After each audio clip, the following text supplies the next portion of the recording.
I understand other people. Like-mind fallacy. You have one body with one brain. Humans are social. We live and work together, many different bodies and brains. That is a problem. For me to work with you, I have to know what you will do. To know what you will do, I have to know what you are thinking. But I can't know what you are thinking. I only partially know my own mind. We intuitively use a false assumption to relate with each other. We assume that everyone is me.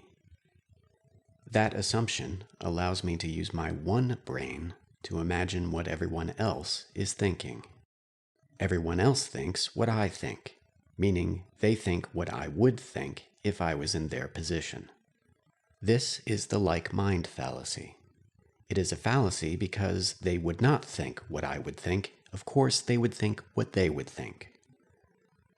But I can't know what they would think, so I substitute what I can't have with what I do have.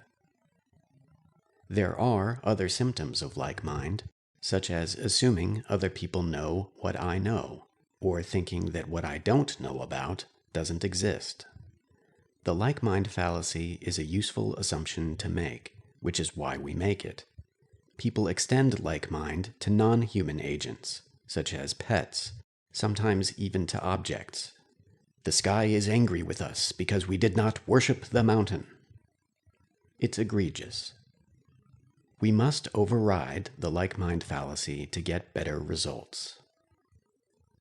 Surpassing like-mind. The like-mind fallacy is both escapable and inescapable. You cannot escape your limit of one body, one mind to model other minds. That's all you have. Your single mind can't fully contain other minds because one is less than two. You can partially escape your gut-level method, I would do this, with more advanced modeling methods. You can consider how their circumstances differ from yours. For example, if they are taller than you, they could reach something that you can't. You can put aside your reaction to a situation and consider all possible responses instead. You can remember their previous behavior and note how it differs from yours. You can ask other people. There are many techniques. The important point is to gain awareness of when you assume like-mind and learn for yourself how to surpass it. Capability modeling. The like-mind fallacy exposes a fundamental limitation of modeling. If another agent is more capable than you cannot model them fully.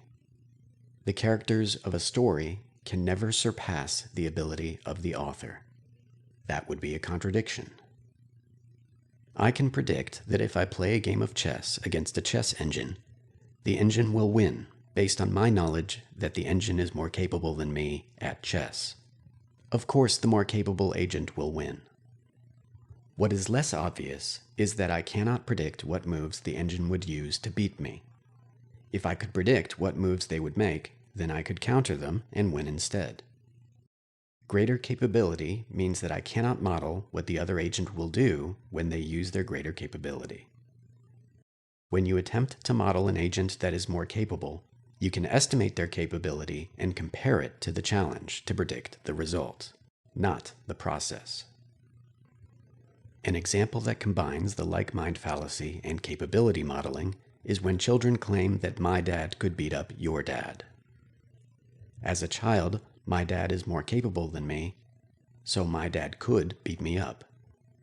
Assuming that the other child's dad is me, the like-mind fallacy, my dad could beat up your dad.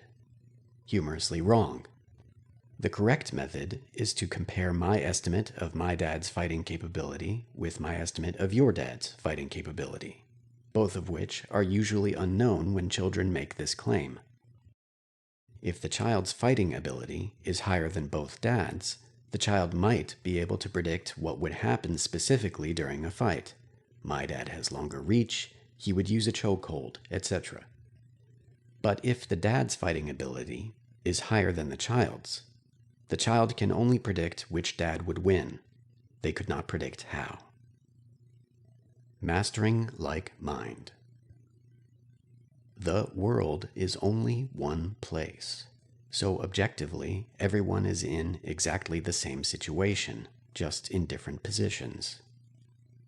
People are similar, so for convenience, I assume that you think what I think. With this like mind, I can quickly model other people, but inaccurately. It takes skill and effort to notice and partially transcend the fallacy. You can never fully know what anyone else is thinking. One of the only things you can be certain of is that your thinking is not the same as theirs. When you master like mind, you can apply your limited analysis effectively. Where agents are the same as you already know what you would do. Where agents differ from you, you can calculate. This is a way to build your capability. At the beginning, there was only me. Now, I contain multitudes.